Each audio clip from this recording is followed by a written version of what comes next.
love, social convention, gender roles, and religion. Charlotte Bronte's most famous novel challenges ideas on all these topics, and we are here to discuss it. I'm Charlene. And I'm Mike. And this is Jane Eyre Files.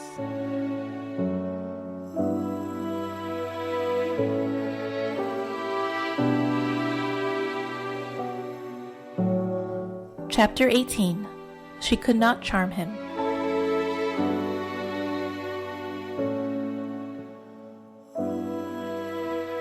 Hello, husband.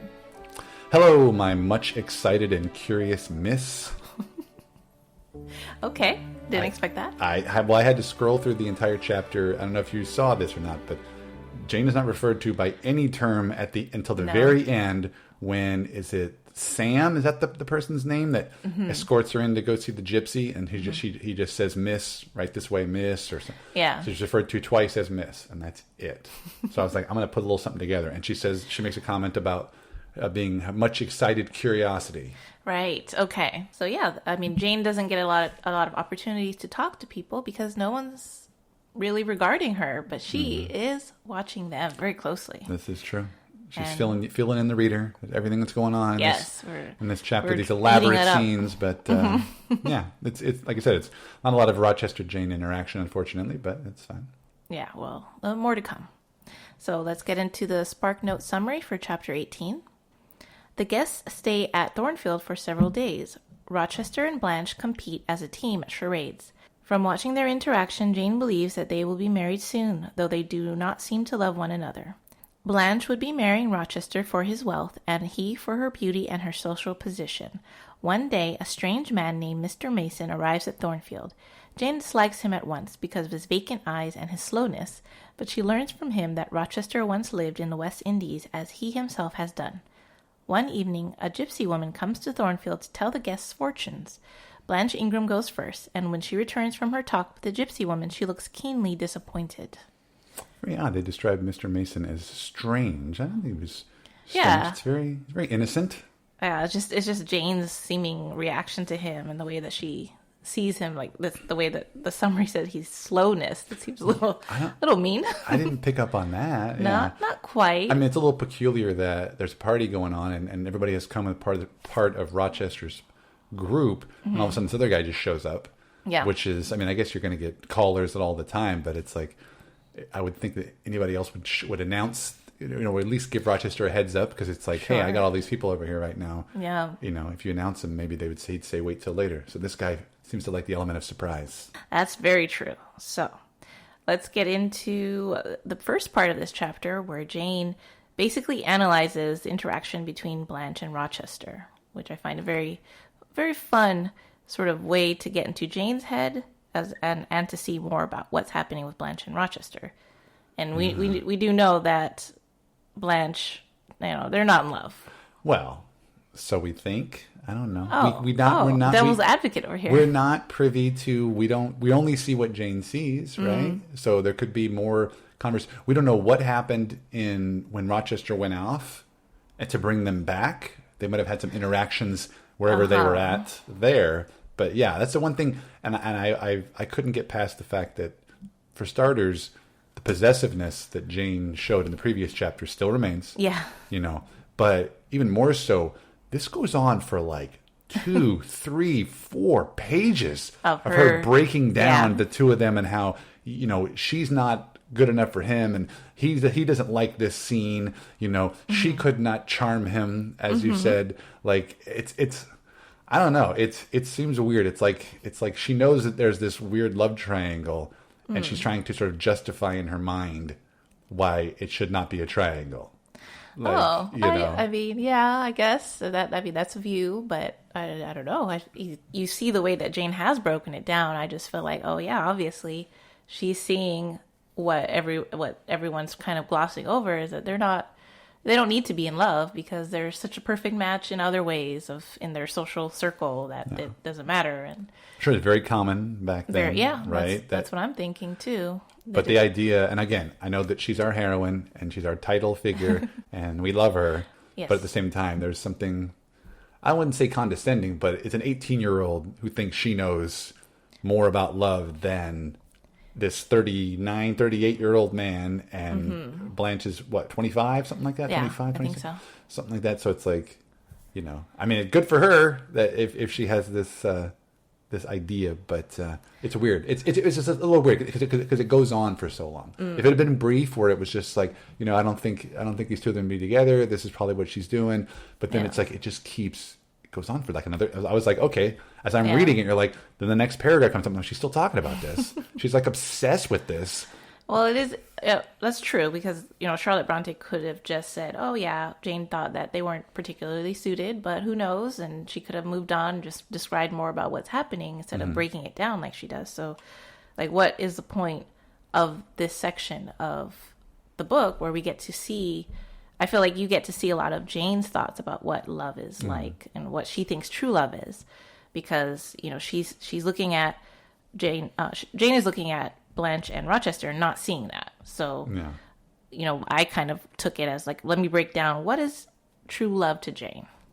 Yeah, and Charlotte does have her flowery prose. I can appreciate elaborating on something rather than just dropping in like you said, dropping it and then letting it go. It would just, I feel like there was a middle ground somewhere. Not one paragraph, but not 4 pages. Like, I think it could kind of be in the middle. Oh, well, obviously Jane is obsessed too, and she's really has nothing else to do but break this down.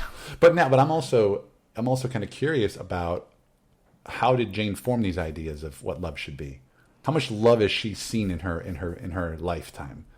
You know, Mrs. Reed was more or less a widow for Jane's entire life, right? And then she goes to Lowood, and maybe Miss Temples gets married, but we have no interactions with we don't see Miss that. Temple's fiance and whatnot. But I'm sure Jane would have seen it. Yeah. But again, and I don't know how many couples she encountered at Lowood, and then now that she's in Thornfield and Millcott, like how many? There aren't any couples in the house, so it is like I said, very curious. Is she forming this from books? Possibly. Or is she forming this from her falling in love and feeling like this is what love is? Yeah, it's coming out of thin air in this sense. Like you shouldn't. It's one of those weird abstract terms, right? We talk about it. You don't. People always told me, you know, you won't know until it happens, right? And that's what. And I've mentioned to you, you're the first woman I've ever fallen in love with, and so. And I knew when it happened. I knew the way I felt about you. It was not very different from the way Jane feels about Rochester, you know. And I was, you know, but that's so sweet. But you know, but it is sort of It's well, there you go. That's how Jane knows then. Since she's fallen in love with. But Rochester. I saw my parents. I so saw you have movies. An example, you mean? I saw, you know, I got to see friends and college classmates in the dorms that had girlfriends, and you kind of got to see. I see. You know, I've been to weddings. Has Jane ever been to a wedding? I don't think she's been to Miss Temple's wedding. Well, was there a ceremony or was it just... Yeah, they took the day off or something as a celebration. I just picture it from, like I said, a lot of the adaptations really gloss over that. So it's kind of hard to... barely see it, Yeah, so... Anyway, again, I'm not trying to... It's devil's advocate, okay, sure. Yeah. But I'm like, I still believe in everything Jane does, but it's just, I don't know, where she comes up with it. I'm curious. Yeah. Well... Like I said, I broke down in my head what Jane thinks of as true love, and I like to make a few points that I feel like is the same for just universally what true love is. This idea that love is not careless and choosing, rather to be sought than to seek. And, you know, Jane doesn't seem like she believes in playing hard to get, even though maybe Rochester's playing some games here. Oh yeah, he's enjoying it. and the funny part is, what? It's working. Oh yeah, it's for sure. It's working. He's playing hard to get, and she is falling right into it. So you can't knock the hustle. She probably would have followed in line with that, even if he wasn't playing hard to get. Yeah, but again, you can't blame him. Yeah, and then that in love, that there should be passion in the sentiments and attitude, which she doesn't see between Blanche and Rochester. So she already discounts them as a romantic couple because they don't seem to want to like touch each other, I guess. And how long has she seen them? A couple days, 2-3 days, yeah. But again, a week at most, I don't know. Yeah, but again, as we've discussed on this show many times, Jane is known for passion. Jane is a very passionate figure, so I can see that for sure. Yeah, that's true.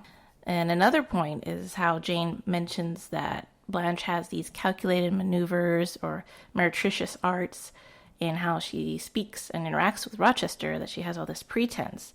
And I feel that Jane is pointing out here that honesty is very important in how you show someone you love them and that you present your feelings honestly, which is interesting since Rochester might not be very honest right now. Yeah, and then, I mean, I'm sure sometimes, as this happens in every relationship, people sometimes will pretend to be someone they're not if they think it's going to attract the person. Hide a little bit of who you are until you know that they're interested and going to stay. So I can't, again, I see nothing wrong with what Blanche is doing at the moment. I mean, nothing wrong. Okay. Well, I mean, I shouldn't say, okay, let me rephrase that. I feel like she's still kind of playing the game as well, and she's still sort of feeling it out. Yeah, because you're right. Maybe there's not a lot of passion between them, you know, and maybe, what was it like back then, especially, were you supposed to display that much passion, especially if you were in a group of people? And her mother is right there. Like, I would imagine he doesn't want to make a fool of himself, or at least I'm not sure what's socially acceptable in terms of PDA. I'm sure they're not going to be making out in the corner or anything. Yeah. But maybe, I don't know, hand holding or just long gazing in the eyes. Oh, yeah, that's true. Like he feels for Jane, right? Yeah. But he's stiff upper lip, man. He's a very proud and stoic guy. So yeah. And just the way that Jane is analyzing Rochester here in his personality, I think that's also a part of true love, and the way she's just obsessed. That's true love, okay. Well, obsessed with getting to know him, I think, and trying to figure out his character. And even though he has these faults that she says, like sarcasm and harshness, that she really accepts that, and she feels like that's a great part of his character, makes him more interesting to her. Yeah, you know, nobody's perfect, right? Yeah, and you have to accept the bad parts in somebody, so that if you can see it as not exactly a fault or something to look down on, then it's great, because then you know that you can live with that person. Well, yeah, and I feel like no matter what happens in all relationships that have happened since the beginning of time, you know, you have a list of, you know, when you're single, you have a list of kind of things in your ideas, in your mind, that you look for. Right. And the thought that someone's going to have every single one of those boxes checked, it's impossible. It's going to be really hard. If it does, you know, awesome for you. Run with it. But at the same time, like, that's probably why a lot of relationships work, is that when those boxes aren't checked, you either realize that once I'm in the relationship with that person, they will eventually check the box. They will, if they're not interested in something that I like, they will become interested in it. Or you realize, oh no, it's best that we have that difference. Yeah, and that's what makes them a good stronger. Match too. Yeah, like I feel like with you and I, it's probably more one side or one direction than the other. Where, we don't have we didn't have that many shared interests. We had a good solid handful of shared interests, but I feel like the interests that you've had, I think I've taken on more of your interests than you have of mine. Which is perfectly fine. Yeah. Like, I mean, I can't expect you to like sports, or that's such a big interest of yours. or old school hip hop music, sure. Yeah. But I have found that I do enjoy Doctor Who and a nice cup of tea, you know, and stuff. Musicals, I can appreciate musicals, you know, and so that's kind of, like I said, what makes us different is what makes these relationships stronger. Yeah, that's very true. I wanted to bring up I don't know where this saying comes from. But I've always heard people mention it, and it's so true. And I think maybe it might happen. I don't think it happened for us necessarily the same way, but I feel like it's happening with Jane and Rochester. And that is the expression that men fall in love with the women they're attracted to, whereas women become attracted to the men they fall in love with. Yeah. You know? And whereas, like you said, Jane seems to be falling for him, even though she's not. She's like, the attraction's going to come later. Yeah. And I think a lot of times men, unfortunately, we're Neanderthal caveman types where we see the physical first and then the feelings will develop later, whereas women are more passionate and they can find themselves drawn to the character and the personality traits, fall in love with that person, and then not even, you know, obviously you want to have some attraction, but then you learn to find them more attractive because of their character traits. Yeah, I think, that's a very interesting point, because I do feel that that's true in general in a lot of ways for men and women and how they approach, you know, who they find attractive. But in Jane Eyre, I'm not sure. I feel that maybe it's because it's written by a woman, where Mr. Rochester, I don't know how attractive physically he might have found Jane, like when he first saw her in the lane, where it was more getting to know her that he found her more attractive. Maybe, yeah. And just different from the other women that he knew. Because he's been surrounded by a lot of beautiful women, and that's what and they saying. Weren't probably matching mentally, that as he would have wished. That's where the saying comes in, is that this is not Rochester's relationship with Jane, it's his relationship with Blanche. And this is where I think Jane is judging their relationship based on the fact that she thinks that he's only interested in her because of how attractive he finds her, and that, like a lot of 19th century romances might have happened, the woman is attracted to the person and the man is attracted to the visual, right? The visage. So I don't know. I mean, it's just maybe I pulled that out of nowhere, but I think it really does kind of apply. And what I found also pretty interesting about this whole section, because again, I got to reiterate, goes on for pages where Jane is just spouting off all these ideas about love. Right, yeah. We talk a lot about foreshadowing. And that was the first thing that came to mind when I was reading. Jane specifically in chapter 18 of this novel says, if you're going to marry somebody, you better be in love with them. You're going to do this. You're going to do this. And she's checking off all these things off his list. And I could not help but think about St. John, where we're going to get a little foreshadowing later in the book. Spoiler. Where Jane is going to be propositioned with someone that she's not in love with, as if she's supposed to just get married, and we've already established that. She's not going to do that. I missed this because when you read it, and you're like, okay, I don't remember that. But now that I'm reading one chapter at a time and analyzing on this fine podcast, yeah, I like that. I haven't thought of that before. You haven't thought of that before? Oh, stop it! No, I know this book front to back. Just that connection. I haven't made that connection before. It just seemed very obvious to me because she calls it out specifically in this chapter.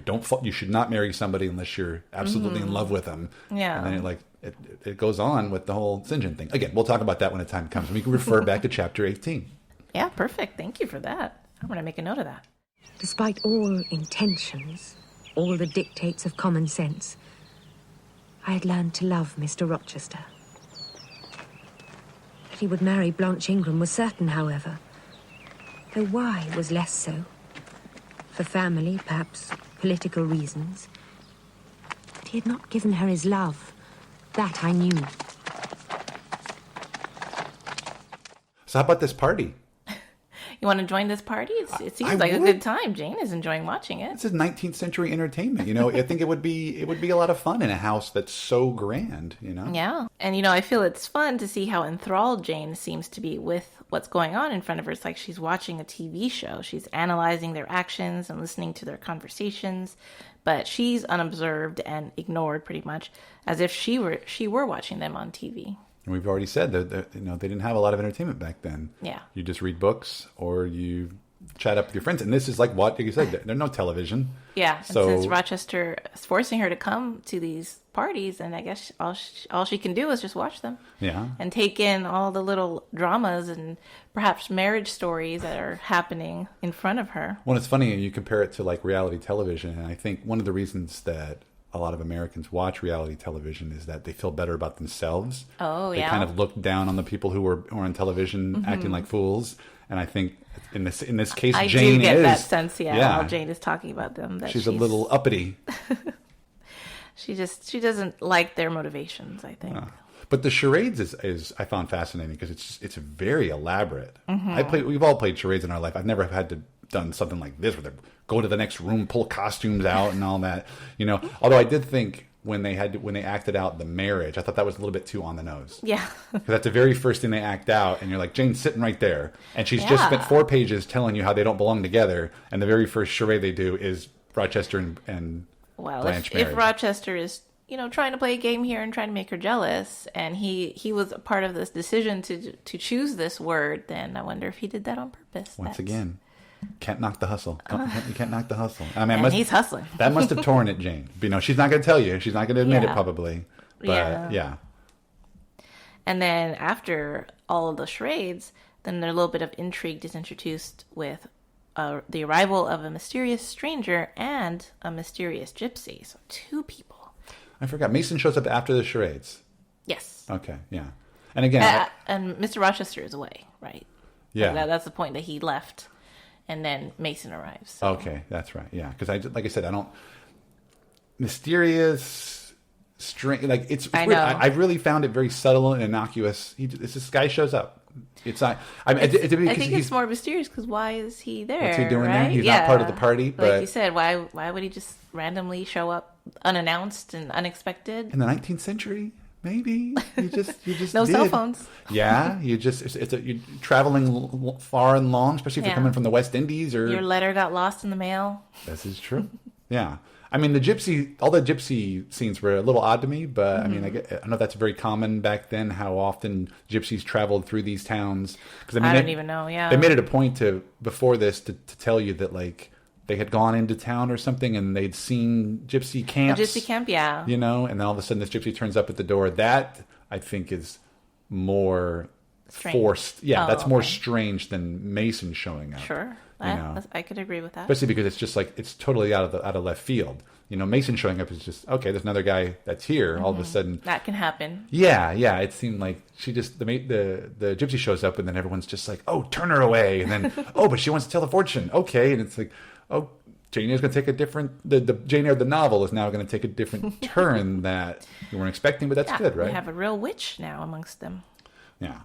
But for some reason, Jane seems to want to... She's no problem, right? She wants to go see her. She's not afraid, which some of the other women there are, seems to be. But Jane, I find it fun that she puts off the deference and the retiring nature that she seems to have as an employee, but because she has this curiosity about this gypsy and she really wants to go see her. So I feel like that's young Jane peeking through, where you see the young Jane who went up to Helen Burns to ask her what she was reading. Yeah, Jane's always struck me as very inquisitive. Yeah. So this just fits right in with her character. And again, there's a fly in the soup now, right? You've got a new person in the room, so it's like, yeah, it's easy to just say forget her, but you're like, oh well, what? Yeah. Maybe it'd be a fun new experience, I guess. Yeah. Especially if you know that she tells fortunes. I would imagine that at that time, we've already established there's not a lot of entertainment in the 19th century. Gypsy shows up, wants to tell some fortunes.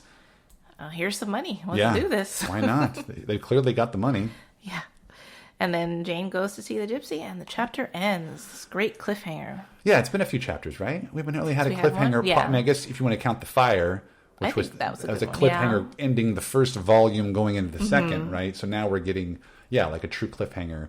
And now I'm just like, when we record the next episode, we should have done this as a two-parter and dropped them back to back. Oh, okay. We can do that next time. Next time there's a great cliffhanger. Well, from an interesting context standpoint, like we always like to bring up on these episodes, the viewer can't see me, but I'm making a film camera motion with my hands, right. And I'm telling Charlene three words. 3 words sounds like parade.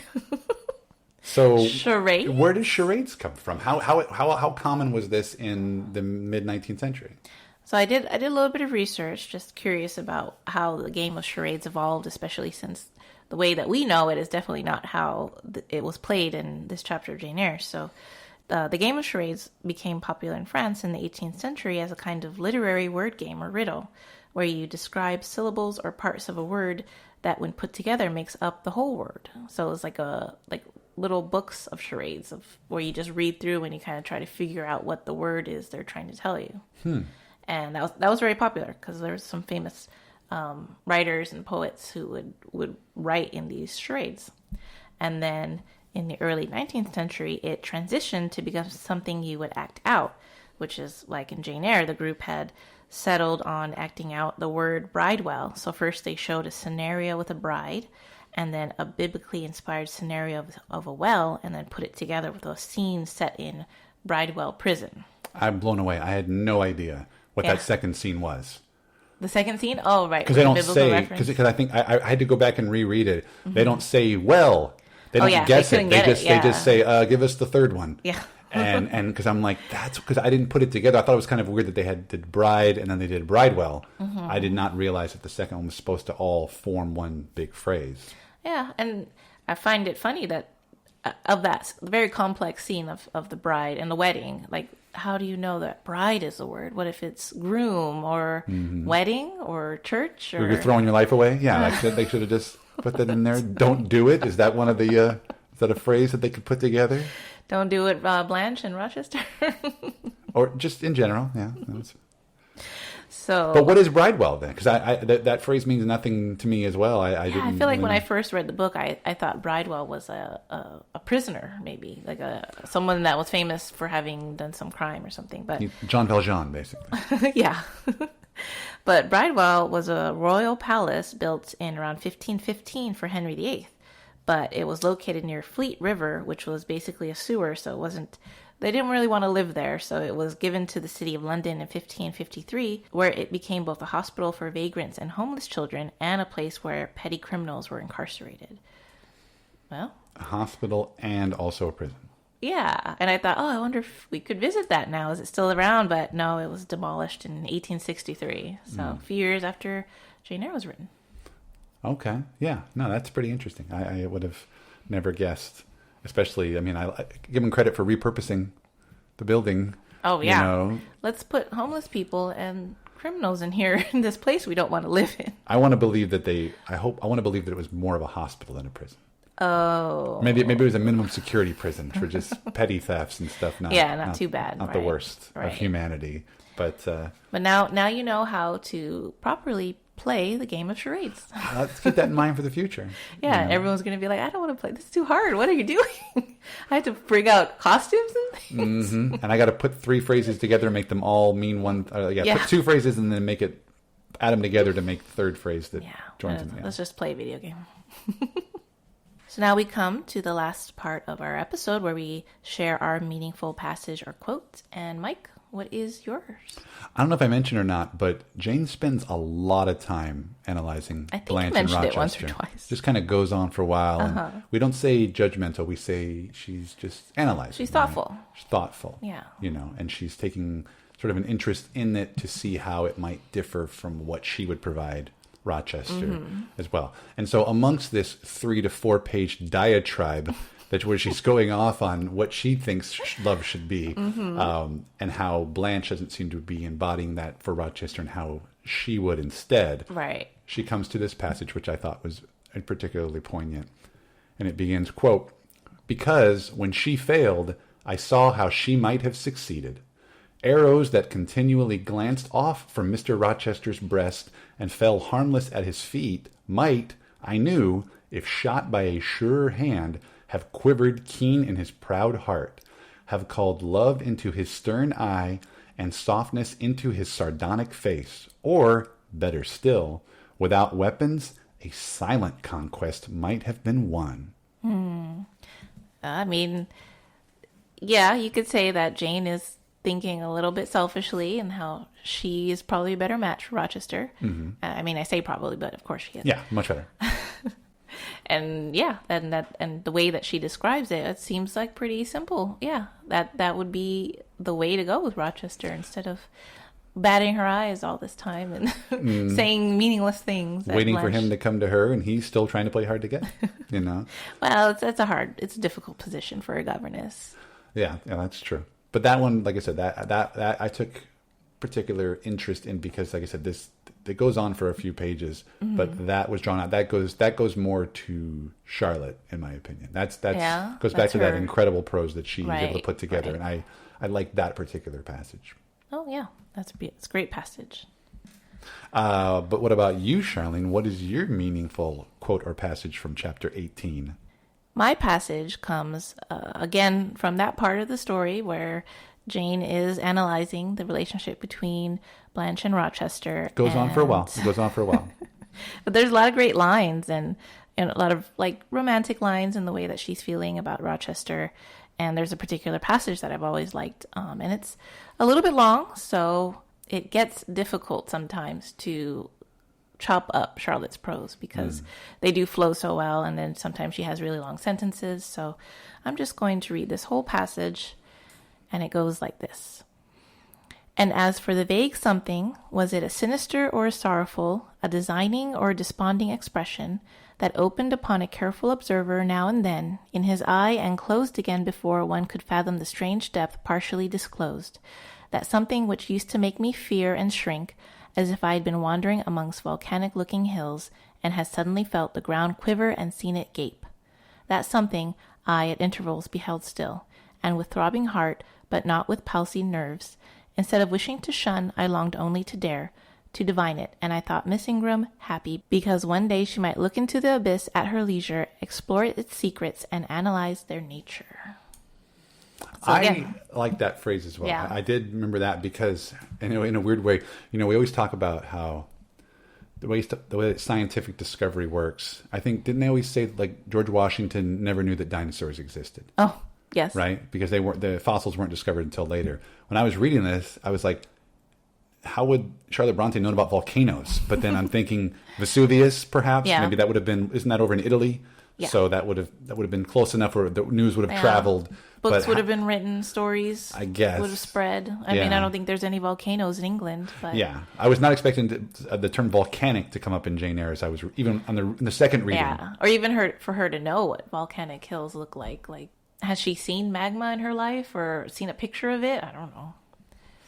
But anyways, yeah. But back to the romance of Jane overanalyzing and obsessively thinking about Rochester. The bubbling volcano inside of her heart.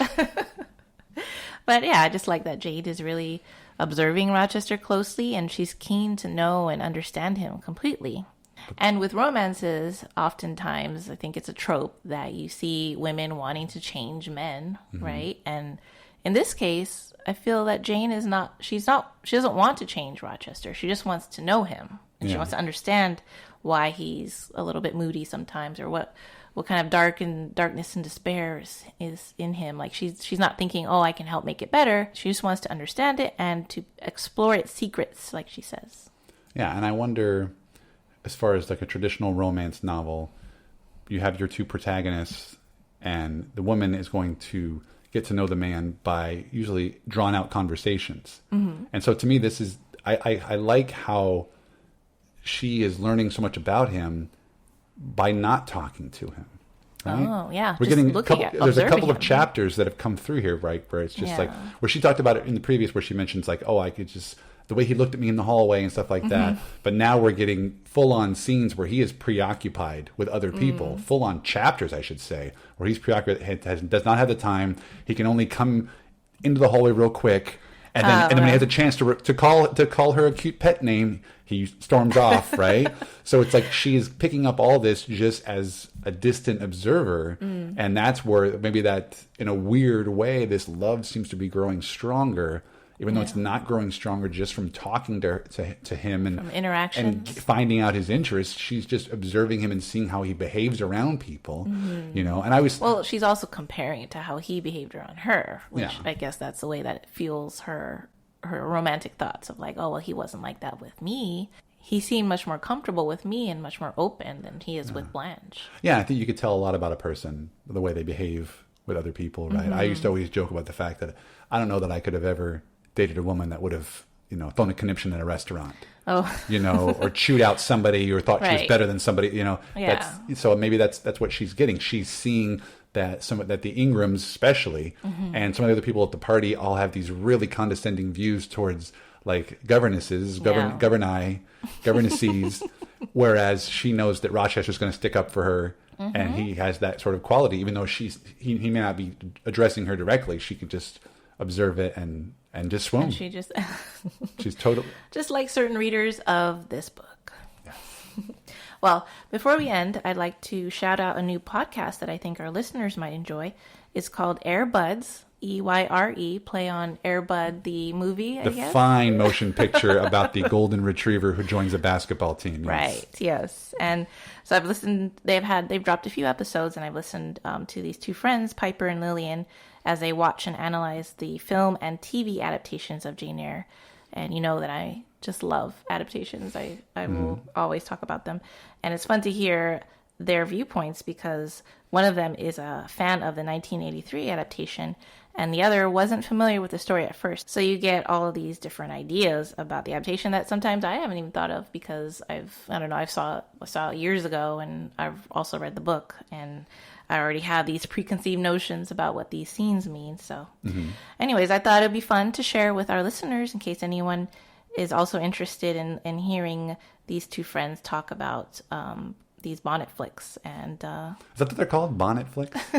I think so, yeah. Colloquially, some people have called it bonnet flicks. I think it's fun. Yeah, because I think they're also going to review other period dramas, and I think Pride and Prejudice is coming up next. So I'm going to challenge them right now. If they're listening, Piper, Lillian, I would challenge you when you're done with the Jane Eyre adaptations and any other bonnet flicks that you want to do. I think you should watch the films in the Air Bud franchise. Oh, gosh. Because I was actually talking about this with some coworkers today that were referencing. They talked about. I think we were talking about the podcast you and I do, Jane Eyre, and I mentioned, there's this other podcast we were going to give a shout out to, and my coworkers knew about the Air Buds and Air Buddies. And I guess there's about a dozen movies: Snow Buddies, Space Buddies, dogs doing everything. Huh? Yeah. They just continue on. I have seen Air Bud. It is sublime. Oh, I have not seen that movie. It is like nothing you have ever seen before. And I also wanted to point out, when I first met Charlene and she expressed her love of Jane Eyre, and she got to meet one of my good friends, Chad, actually the guy that I co-host my other podcast with. He once told her that they should make a movie called Jane Eyre Bud. And I said that'd be a good idea because Jane Eyre was an orphan and Air Bud was a stray. So it works kind of perfectly. But anyway, Piper, Lillian, watch I want to hear the review of the Air Bud movies. Now that you mentioned that, I did want to say, too, that I think years ago there was someone I knew who drew a comic book called Air Jane with Jane Eyre as a basketball playing governess. And that sounds awesome, too. It was great. I'll post it on the Instagram, so anyone else who's interested might want to check it out. That's it for the show. Thank you so much for listening. If you enjoyed our podcast, please subscribe and leave us a review on your preferred podcast platform. This really helps us grow and reach new listeners. If you want to talk Jane Eyre with me online, you can find me on Twitter and Instagram at AirGuide. That's EYRE. And if you want to hear more from me, I host my own podcast called Out of Touchstone, where my good friend Chad and I discuss all the films that Disney produced for their Touchstone Pictures label. You can also find me on Twitter at Mike DeKalb. Thank you, and farewell for the present.